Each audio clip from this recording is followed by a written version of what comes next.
Senior सियासतदान एजाजुल हक साहब हमारे साथ मौजूद हैं। अस्सलाम वालेकुम एजाजुल हक साहब, बहुत बहुत शुक्रिया आपके वक्त के लिए। सबसे पहले तो हमने कुछ तस्वीर देखी और हमें खबर पहुंची कि आपने पाकिस्तान तहरीक इंसाफ को ज्वाइन कर लिया है। क्या वाकई खबर सच्ची है? बिल्कुल, अब उनके साथ मिलकर इलेक्शन लड़ेंगे और ज्वाइन इन द सेंस कि हमारी अपनी पार्टी भी उसको हमने मर्ज नहीं किया, लेकिन तहरीक इंसाफ के साथ शामिल इस तरह है कि उनके साथ मिलकर हम इलेक्शन लड़ेंगे। यानी आपने परवेज इलाही साहब वाला ज्वाइन नहीं किया बल्कि सीट एडजस्टमेंट की है? नहीं, परवेज इलाही साहब के पास तो अपनी जमात नहीं थी ना उस वक्त। उनकी जमात जो है वो हाईजैक हो गई थी। हमारी जमात अभी मौजूद है। चलें, it's a news for me कि पाकिस्तान मुस्लिम लीग यानी मुस्लिम लीग ज़िया के सरबराह एजाजुल हक साहब ने मुस्लिम लीग ज़िया का जो अलाइंस है वो पाकिस्तान तहरीक इंसाफ के साथ हुआ है और ये a kind of seat adjustment होगी और इस अरेंजमेंट के तहत आप अगला इलेक्शन लड़ेंगे।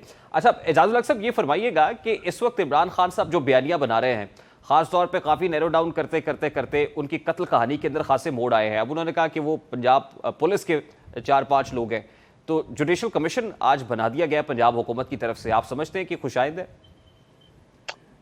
देखिए, बिल्कुल इसकी तह तक पहुंचना चाहिए। उनकी हिफाजत जो है वो हुकूमत की जिम्मेदारी है। इतना एक्सपोजर उनका जिस तरीके से हो रहा था और जिस तरीके से ये शेलिंग और महाजराई यानी पुलिस और रेंजर्स और सारा कुछ भी हो सकता है। देखें, इन मामलात के अंदर ज़रूरी नहीं है कि जो इमरान खान कह रहे हो वो सच है। ये अचानक भी ऐसी चीज़ें हो सकती हैं, जब ना दानिस्ता तौर पे भी हो सकती हैं ऐसी चीज़ें कि कहीं से भी एक शरारती आदमी नासिर अंदर आके कि गोली चला दे, तो लाजमी बात है कि फिर बैक फायर भी होता है।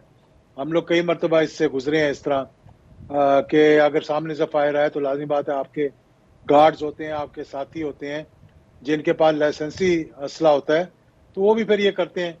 तो इस माहौल को बेहतर करने की ज़रूरत है। ये खदशात जो है नहीं, लेकिन एजाजुल बिल्कुल हक नहीं साहब, ये होने कहानी चाहिए। इमरान खान साहब रोज बैठकर तश्कील देते हैं। मतलब रोज इस कहानी के अंदर हमें नित नए किरदार देखने को मिलते हैं। वो 4 लोगों से शुरू हुई, उसके बाद पता चला कि नहीं नहीं इसमें वजीर दाखिला है, वजीर आजम शामिल हैं, उसके बाद आसिफ अली जरदारी शामिल हो गए, फिर उसमें नवाज शरीफ का नाम आया, फिर मोहसिन नकवी का आया, अब ये पंजाब पुलिस के 5 लोगों तक आके कन्फाइन हो गई है। तो ये रोज जो नई कहानी बनाई जाती है, ये इमरान खान साहब खुद इसका स्क्रिप्ट लिख रहे होते हैं? नहीं, स्क्रिप्ट तो नहीं होता, इन्फॉर्मेशन होती है। देखें, लाजमी बात है कि वजीर आजम रह चुके हैं 3 साल तक, 3.5-4 साल तक वो पाकिस्तान के वजीर आजम रहे हैं। उनके लोगों के साथ राब्ते हैं। अंदर से ही लोग आके इन्फॉर्मेशन देते हैं, चाहे सच्ची हो या झूठी हो। उन तक तो जो बात पहुंचनी है उन्होंने उन्हीं खदशात को जो है वो जाहिर करना है। अब मुझे इसकी क्योंकि बॉटम लाइन नहीं पता कि क्या है, कहाँ से इन्फॉर्मेशन आई है, लेकिन लाजमी बात है एक इतना ज़िम्मेदार शख्स जो हो और इतनी ज़िम्मेदार पोजीशन पे रह चुका हो, तो वो फिर मफरूज़ों पे तो बात नहीं करेगा। कोई ना कोई एजाजुल हक साहब, इन्फॉर्मेशन आपको होगी तो वो बात करेंगे। लंदन प्लान का पता है? नहीं, मुझे इस बारे में कोई इल्म नहीं है। मैं इसलिए पूछ रहा हूं कि शायद महमूद कुरैशी साहब से पूछे, उनको भी नहीं पता है, असद उमर को भी नहीं पता है। यानी पाकिस्तान तहरीक इंसाफ के फ्रंट लाइनर्स भी लंदन प्लान से नाबालिग हैं। इमरान खान साहब अपनी तकरीर के अंदर लंदन प्लान का जिक्र करते हैं, तो ये प्लान भी इमरान खान तक महदूद है, वही जानते हैं सर? जी, अगर मुझसे शेयर करेंगे तो मैं ज़रूर आपको बता दूंगा, लेकिन अभी तक मुझे इसके बारे में कोई इल्म नहीं है। अब ये जो बयानिया इमरान खान साहब की तरफ से बिल्ड किया गया है और जिस तरह से वो पेशकदमी कर रहे हैं, आपको लगता है कि मामला पॉइंट ऑफ नो रिटर्न पे आया हुआ है या अभी भी वापसी का रास्ता है? नहीं नहीं, देखें, पॉइंट ऑफ नो रिटर्न पे बिल्कुल नहीं है। मेरी अभी हालिया उनसे मीटिंग हुई है। उन्होंने कहा कि मैं हर किसी से गुफ्तगू करने के लिए तैयार हूँ। उन्होंने कहा कि हम किसी ऐसी एपीसी में भी जाने के लिए, जो उनके अपने लोगों ने भी कह दिया कि हम एपीसी में भी बैठने के लिए तैयार हैं। तो मैं तो ये बार बार कह चुका हूँ हुकूमत को भी और उनके सीनियर लोगों को भी ये कह चुका हूँ कि देखें, कौमी असम्बली के अंदर आने की इनको दावत दें, असम्बली के अंदर बैठाएं, वहाँ बैठकर तमाम मामला जो है उनको हल करें। अब ये तो कोई तरीका नहीं ना कि ये बनाना रिपब्लिक तो नहीं है पाकिस्तान कि जिसका दिल आए वो मुंह उठा के कहे जनाब आप इलेक्शन होंगे, जिसका दिल आए वो कहे मैं इलेक्शन नहीं होने दूंगा। कोई कहे मैं पुलिस नहीं देता, कोई कहता मैं नहीं, पैसे तो नहीं ये देता। ये एजाजुल हक इस साहब, तरह मुल्क आपके थोड़ी चलते आपके हैं। मशवरे पे इमरान खान साहब ने अपने सेनेटर्स को कहा कि जाएं और पार्लियामान के मुश्तरका इजलास में शिरकत करें, क्योंकि कल तो उन्होंने कहा था वाज़ेह तौर पर कि आपने पार्लियामान के मुश्तरका इजलास से बाइकआउट करना है। मैं तो कह रहा हूँ कि तमाम असम्बली के अरकान जिनको डी नोटिफाई कर दिया है लाहौर हाई कोर्ट ने, पेशावर हाई कोर्ट ने, उन सबको बुलाकर वहां पर बिठाएं। नहीं, आज तो एक आजम अच्छा नजीर माहौल पैदा तारड़ होगा। साहब ने, वफाकी वजीर कानून ने ग्रैंड पॉलिटिकल डायलॉग की बात की है। उन्होंने कहा कि बैठकर बातचीत होनी चाहिए। तो क्या इमरान खान इसके लिए आमादा है? इमरान खान टीम जरूर भेजेंगे अपनी बात करने के लिए, चाहे वो ग्रैंड पॉलिटिकल डायलॉग हो या चार्टर ऑफ पाकिस्तान हो, जिस पे भी बैठना हो, इलेक्शंस की बात होनी चाहिए। और जो एपीसी में पाकिस्तान तो वो को टीम भेजने को तैयार नहीं थे, इस ग्रैंड डायलॉग में भेज जी, देंगे? उन्होंने कहा मैं एपीसी में जो बार एसोसिएशंस ने कहा था हम एपीसी बुलाएंगे, उन्होंने कहा था कि हम अपनी टीम को भेजेंगे, नहीं नहीं, एक एपीसी जिसका ऐलान हुकूमत भी उनके बुला रही थी ना जी, हुकूमत की एपीसी पेशावर में के जाने अटैक का के तो बाद। फायदा कोई नहीं ना। तो ये ग्रैंड हुकूमत की पॉलिटिकल एपीसी डायलॉग तो बार काउंसिल से नहीं होगा ना एजाजुल हक साहब, ये तो पॉलिटिकल स्टेक होल्डर्स के साथ होगा, इसमें तो हुकूमत के लोग बैठेंगे। तमाम स्टेक होल्डर्स को बुला रहे थे ना, लेकिन हुकूमत सीरियस है ही नहीं, कराने पे सीरियस है, इकोनॉमी को ठीक करने पे सीरियस है। वो सिर्फ अपनी हुकूमत को तूल देने पे सीरियस है, अपने केसेस खत्म कराने पे सीरियस है। मुझे तो समझ नहीं आती कि किस किस्म का आइन की धज्जियां उड़ाई जा रही हैं, कानून को फॉलो नहीं किया जा रहा।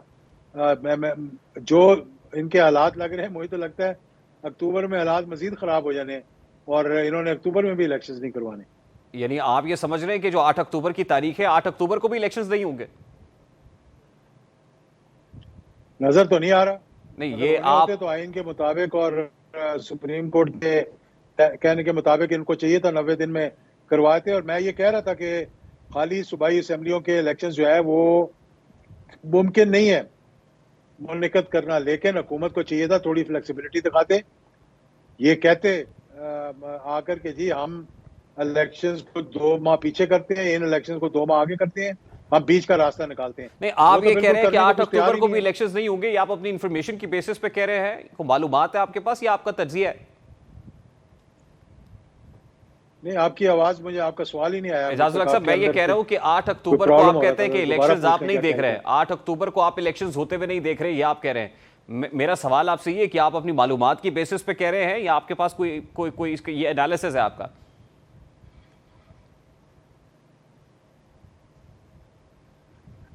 जी एजाजुल हक साहब, आवाज पहुंच रही है आप तक? जी, मैं 8 अक्टूबर, जी जी जी। जी अब आ रही है। मैंने कहा 8 अक्टूबर को तो इलेक्शंस होने ही नहीं है।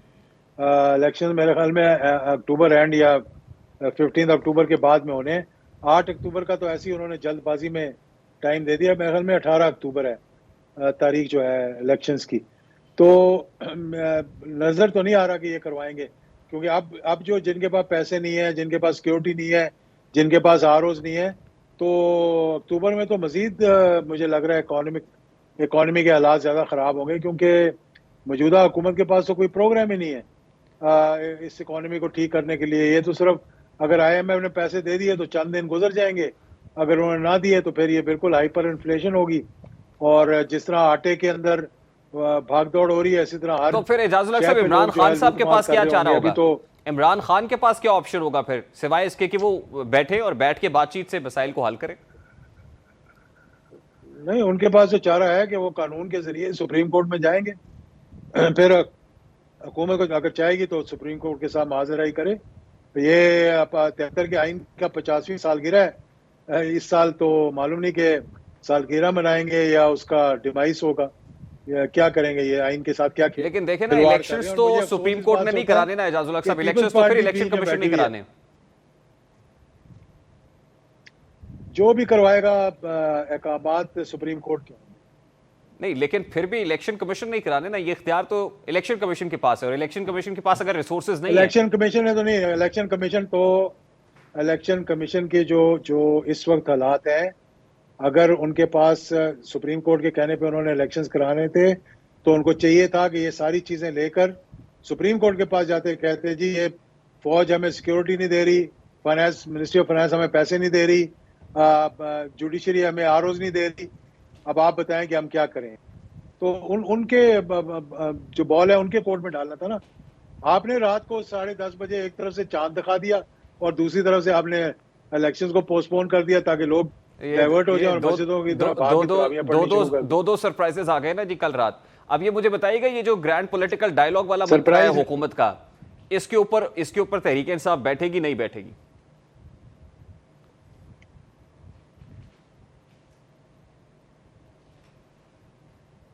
जी इजाजुल हक साहब, गालिबन मेरा ख्याल है राब्ता मुनक़ता हो गया है, पुअर कनेक्शन है। बहुत बहुत शुक्रिया इजाजुल हक साहब आपके वक्त के लिए।